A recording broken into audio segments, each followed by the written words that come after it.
നമസ്കാരം. ഇന്ത്യയുടെ പ്രതിരോധ ശേഷി എത്രമാത്രം ശക്തമാണ് എന്ന് ലോകരാജ്യങ്ങൾ അംഗീകരിച്ച സാഹചര്യമാണ് ഇപ്പോഴുള്ളത്. അതിൽ പാകിസ്ഥാന്റെ പ്രകോപനവും അതിനുള്ള മറുപടിയായി ഇന്ത്യ കൊടുത്ത ഓപ്പറേഷൻ സിന്ദൂറും നിമിത്തങ്ങളായി. പഹൽഗാം തീവ്രവാദി ആക്രമണത്തിന് മറുപടിയായി പാകിസ്ഥാനിലെ സൈനിക താവളങ്ങളും തീവ്രവാദ ക്യാമ്പുകളും ആക്രമിക്കാൻ ഇന്ത്യക്ക് കരുത്ത് പകർന്നത് റഫാൽ യുദ്ധവിമാനങ്ങളായിരുന്നു. ഒരു തരത്തിൽ റഷ്യയ്ക്ക് ഒരുപാട് നേട്ടങ്ങളാണ് ഇന്ത്യക്കൊപ്പം നിന്നപ്പോൾ കിട്ടിയത്. ഫ്രഞ്ച് കമ്പനിയായ ദസോ ഏവിയേഷൻ ആണ് റഫാലിന്റെ സൃഷ്ടാക്കൾ. പാകിസ്ഥാനിൽ ഇന്ത്യ നടത്തിയ ആക്രമണത്തിന് ശേഷം ദസോ ഏവിയേഷൻസിന്റെ ഓഹരി വില കുതിച്ചു കയറി. ഇപ്പോഴിതാ റഫാലിന്റെ നിർമ്മാണ പ്രവർത്തനങ്ങൾ ഇന്ത്യയിലാകാൻ പോകുന്നു എന്ന നിർണായക വാർത്തയാണ് പരന്നുകൊണ്ടിരിക്കുന്നത്. ലോക പ്രതിരോധ രംഗത്തെ വിദഗ്ധർ ഈ നീക്കത്തെ സസൂക്ഷ്മം നിരീക്ഷിക്കുകയാണ്. എന്തായാലും ദസോ ഏവിയേഷനും ടാറ്റ അഡ്വാൻസ്ഡ് സിസ്റ്റം ലിമിറ്റഡും തമ്മിൽ കരാർ ഒപ്പിട്ടിരിക്കുകയാണ് എന്ന വാർത്ത സ്ഥിരീകരിക്കപ്പെട്ടിരിക്കുകയാണ്. റഫാലിന്റെ ഫ്യൂസ്ലേജ് അതായത് യുദ്ധവിമാനത്തിന്റെ ബോഡി നിർമ്മാണത്തിനായാണ് ഇരു കമ്പനികളും തമ്മിൽ കരാറായത്. നിലവിൽ ഇന്ത്യൻ വ്യോമസേന 36 റഫേൽ യുദ്ധവിമാനങ്ങൾ ഉപയോഗിക്കുന്നുണ്ട്. ഇതിനൊപ്പം നാവികസേനയ്ക്ക് വേണ്ടി 26 റഫേൽ വിമാനങ്ങളും ഇന്ത്യ വാങ്ങുന്നുണ്ട്.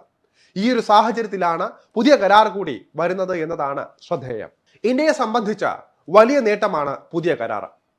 എയ്റോസ്പേസ് രംഗത്ത് വലിയ കുതിച്ചുചാട്ടത്തിന്റെ കരാർ വഴിയൊരുക്കും എന്നാണ് പ്രതീക്ഷിക്കുന്നത്. റഫേലിന്റെ ഘടകങ്ങൾ നിർമ്മിക്കുന്നതിനായി ഹൈദരാബാദിൽ പുതിയ നിർമ്മാണ യൂണിറ്റും ടാറ്റ ആരംഭിക്കാൻ പോകുന്നു.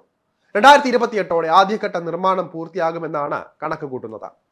ഇന്ത്യ ഫ്രഞ്ച് പ്രതിരോധ സഹകരണത്തിലെ നിർണായക ചുവടുവയ്പ് കൂടിയാണ് ഈ കരാർ. ഫ്രാൻസിന് പുറത്ത് ഒരു രാജ്യത്ത് ഇതാദ്യമായാണ് റഫേലിന്റെ ഫ്യൂസ്ലേജ് നിർമ്മിക്കാൻ ഒരുങ്ങുന്നത് എന്ന പ്രത്യേകതയും ഉണ്ട്. മാസം 2 ഫ്യൂസ്ലേജ് നിർമ്മിക്കാനാകുമെന്ന ശേഷിയിലാണ് പ്ലാന്റ് സ്ഥാപിക്കുന്നത്. ഇന്ത്യയുടെ മൾട്ടി റോൾ യുദ്ധവിമാന ഇടപാടിൽ സാധ്യത കൽപ്പിക്കപ്പെടുന്ന വിമാനം കൂടിയാണ് റഫേൽ.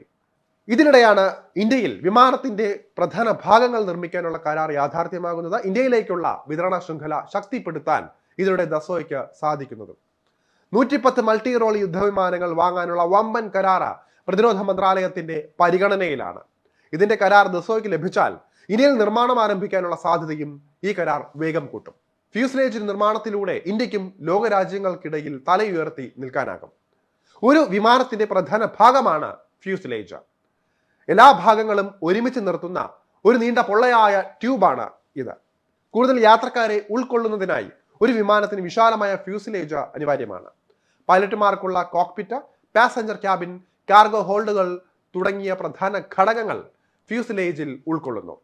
എഞ്ചിനുകൾ, ഇന്ധന ടാങ്കുകൾ എന്നിവ പോലുള്ള മറ്റ് അവശ്യ ഭാഗങ്ങൾ സാധാരണയായി ചിറകുകളിലോ പിൻഭാഗത്തോ ആണ് ഘടിപ്പിക്കാറുള്ളത്. വിമാനത്തിന്റെ പ്രത്യേക രൂപകൽപ്പനയ്ക്കും ഉദ്ദേശത്തിനും അനുസൃതമായാണ് ഫ്യൂസ്ലേജ് നിർമ്മിക്കുക.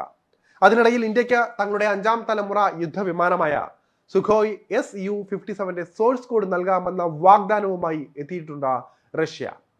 വ്യോമസേനയെ നവീകരിക്കാനുള്ള ലക്ഷ്യവുമായി മുന്നോട്ട് പോകുന്ന ഇന്ത്യയെ തങ്ങളുടെ സാങ്കേതിക വിദ്യയിലേക്ക് കൂടുതൽ ആകർഷിക്കുക എന്നതാണ് റഷ്യയുടെ ലക്ഷ്യം. ചൈനയുടെ 5ാം തലമുറ യുദ്ധവിമാനങ്ങളുടെ വർദ്ധിച്ചു വരുന്ന വിന്യാസത്തെ ചെറുക്കുന്നതിനും ഇന്ത്യയുടെ മുൻനിര വ്യോമശക്തി ശക്തിപ്പെടുത്തുന്നതിനും ലക്ഷ്യമിട്ടുള്ള ഒരു നീക്കമായി F-35A ഇന്ത്യക്ക് വിൽക്കുന്നതിനുള്ള ഒരു ഓഫർ അമേരിക്കയും തയ്യാറാക്കുന്ന സാഹചര്യത്തിലാണ് റഷ്യയുടെ ഈ ഒരു നീക്കം. അമേരിക്ക തങ്ങളുടെ സഖ്യകക്ഷികൾക്ക് പോലും F-35ന്റെ സോഴ്സ് കോഡ്, അതായത് മുഴുവൻ സോഴ്സ് കോഡും നൽകിയിട്ടില്ല. ഇതിന്റെ മേലുള്ള നിയന്ത്രണം അമേരിക്കയ്ക്ക് മാത്രമാണ്. അതുകൊണ്ട് തന്നെ അമേരിക്കയുടെ ഈ ഓഫറിനോട് ഇന്ത്യ ഇതുവരെ പ്രതികരിച്ചിട്ടില്ല.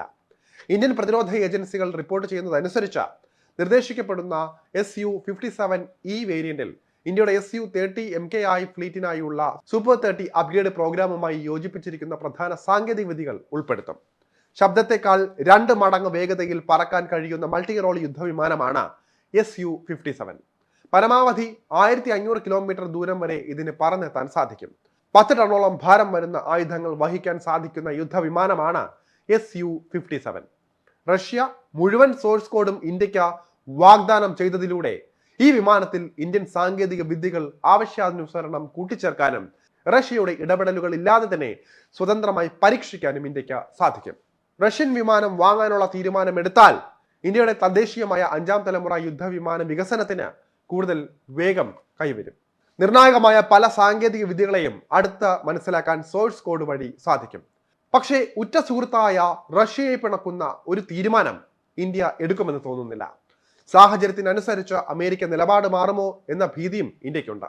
എന്തായാലും ഇന്ത്യ ആരെ കൊള്ളും, ആരെ തള്ളും, അതോ ഉടമ്പടികളുടെ അടിസ്ഥാനത്തിൽ തന്ത്രപരമായി ഇതിനെ നേരിടുമോ എന്നൊക്കെ കാത്തിരുന്നു കാണാം.